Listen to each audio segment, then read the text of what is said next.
dalam Suara Sidoarjo. Sahabat, perkembangan Islam sampai sejauh ini begitu cepat dan luar biasa. Hal ini tidak bisa terlepas dari sosok Nabi Muhammad SAW, Nabi dan Rasul terakhir yang memiliki beragam capaian yang bisa menjadi teladan bagi seluruh umat manusia. Dalam rangka menyambut Isra Mi'raj Nabi Muhammad SAW, Airlangga Forum edisi Jumat 5 Maret 2021 mengambil tema Nabi Muhammad SAW, Super Manager dan Super Leader. Alhamdulillah kita akan hadir bersama-sama untuk membincang tentang Nabi Muhammad SAW, Super Manager, Super Leader, gitu ya, bersama orang-orang hebat. Profesor Badri Munir Skoco, Direktur Sekolah Pasca Sarjana UNER menyampaikan, sejarah mencatat penelitian umat Islam menjadi sumber awal kebangkitan Eropa. Yang terakhir yang ingin saya sampaikan di sini adalah kontribusi inovasi bagi kalangan Muslim. Banyak penelitian yang menyampaikan bahwa penelitian-penelitian yang dilakukan oleh kaum Muslim, khususnya pada abad 10, 11, 12 itu yang mengilhami kebangkitan dari bangsa Eropa. Nah, itu semua kembali lagi berawal dari satu orang, yaitu Nabi Muhammad SAW, yang bisa mentransformasi pengetahuan yang ada di daerah Mekah tadi. Nah, kalau kita cek lagi gitu, apa sih transformational leadership? Beliau punya visi yang jelas ke depan bahwa manusia itu harusnya yang berakhlak, terus bisa mendeliver visinya tersebut, bisa memotivasi orang, dan tentunya membangun kepercayaan di antara pengikutnya, sehingga apa yang dipercaya oleh pengikutnya itu akan membuat manusia yang awalnya di Jazirah Arab tidak begitu berakhlak, sekarang sudah tercerahkan dengan keberadaan agama Islam. Sementara itu, Profesor Bianto, dosen Universitas Islam Negeri Sunan Ampel, menyoroti bagaimana keteladanan Nabi Muhammad SAW dapat tercermin dari reformasi akhlak yang dilakukan, di mana saat hidup di zaman jahiliyah yang penuh pengaruh negatif, tapi Rasulullah SAW tidak terpengaruh dan bisa menjadi teladan bagi umat sebagai panutan untuk menjadi sosok yang lebih baik.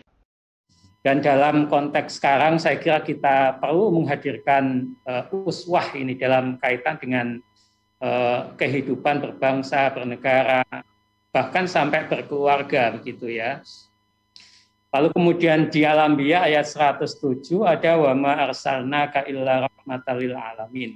Jadi Nabi itu seperti tadi Prof. Badri sampaikan, bukan hanya diutus untuk segolongan umat Islam ya, tetapi untuk umat manusia. Ya. Dan ajaran Nabi itu harus dipahami sebagai ajaran yang menyempurnakan apa yang dulu sudah disampaikan oleh utusan-utusan Allah yang lain. Yang ingin saya tekankan adalah reformasi akhlak tadi, Pak Madian ya. Jadi ada tugas penting yang diemban oleh Rasul kita itu dengan pernyataan inna bu'itsu liutammima sholihal akhlak ya. Jadi reformasi akhlak sangat penting dari bangsa yang jahiliyah dalam pengertian akhlaknya terburuk ya, lalu kemudian menjadi bangsa yang melahirkan peradaban yang luar biasa. Dari Makkah yang tadinya tidak dikenal, lalu kemudian menjadi terkenal dan peradabannya menguasai dunia itu mulai di abad ke-7 ya. Abad ke-7 sampai abad ke-12 Masehi. Ini menurut saya luar biasa. Yang pasti bahwa Nabi dengan 4 karakter ini kemudian sangat dihormati bukan hanya oleh sahabat-sahabatnya, oleh umatnya, tetapi juga dihormati oleh umat non-muslim ya. Seperti yang sangat banyak bisa kita baca dalam beberapa referensi ya. Karena itu saya ingin mengatakan begini lewat kesempatan di sahabat forum Airlangga ini ya, atau Airlangga Forum ini. Iya. Bahwa Nabi itu laksana sebuah buku yang terbuka ya. Jadi sebagai buku yang terbuka, itu Nabi itu seperti ensiklopedi gitu ya. Rasanya sudah tak terhitung ya berapa banyak karya yang dihasilkan oleh para sarjana ya, para scholar dengan menjadikan Rasul kita Muhammad sebagai subjek kajian.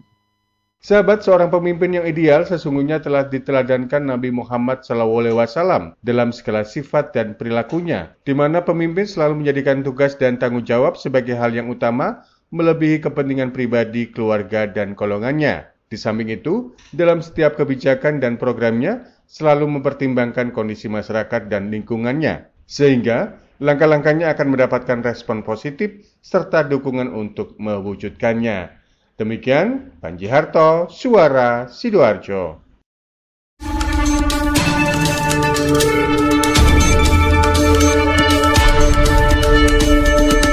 Catatan reporter Suara Sidoarjo.